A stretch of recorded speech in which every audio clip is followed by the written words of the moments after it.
Chapter 26. Now there was a famine in the land, besides the earlier famine of Abraham's time. And Isaac went to Abimelech, king of the Philistines, in Gerar.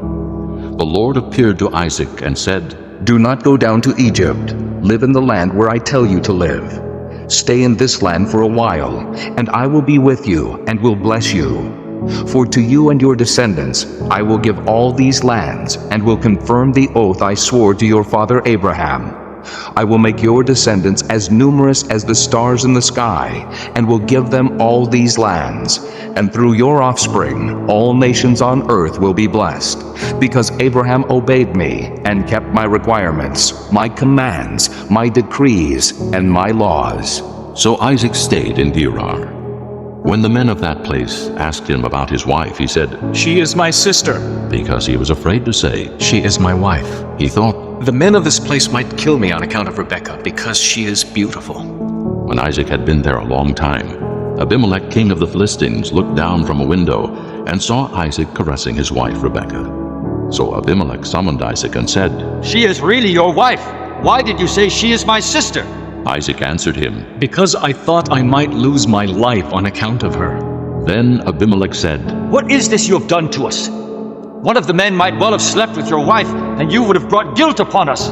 So Abimelech gave orders to all the people. Anyone who molests this man or his wife shall surely be put to death. Isaac planted crops in that land, and the same year reaped 100-fold, because the Lord blessed him. The man became rich, and his wealth continued to grow until he became very wealthy. He had so many flocks and herds and servants that the Philistines envied him. So all the wells that his father's servants had dug in the time of his father Abraham, the Philistines stopped up, filling them with earth. Then Abimelech said to Isaac, Move away from us. You have become too powerful for us. So Isaac moved away from there and encamped in the valley of Gerar and settled there. Isaac reopened the wells that had been dug in the time of his father Abraham, which the Philistines had stopped up after Abraham died, and he gave them the same names his father had given them. Isaac's servants dug in the valley and discovered a well of fresh water there.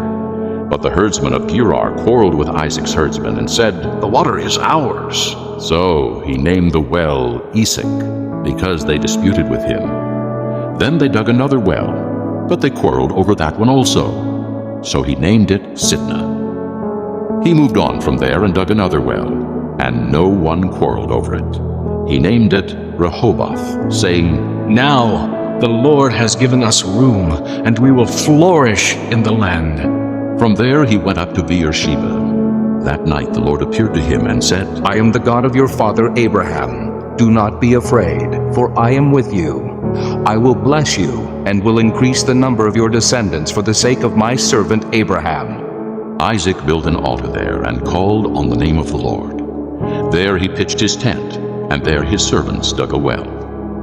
Meanwhile, Abimelech had come to him from Gerar with Ahazath, his personal advisor, and Phicol, the commander of his forces.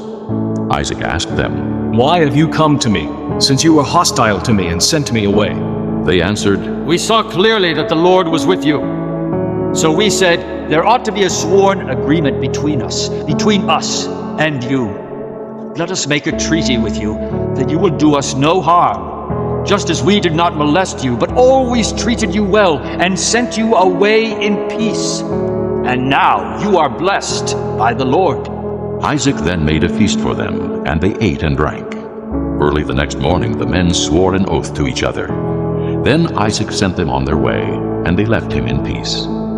That day Isaac's servants came and told him about the well they had dug. They said, "We found water." He called it Shibah, and to this day the name of the town has been Beersheba. When Esau was 40 years old, he married Judith, daughter of Beeri the Hittite, and also Basemath, daughter of Elon the Hittite. They were a source of grief to Isaac and Rebekah.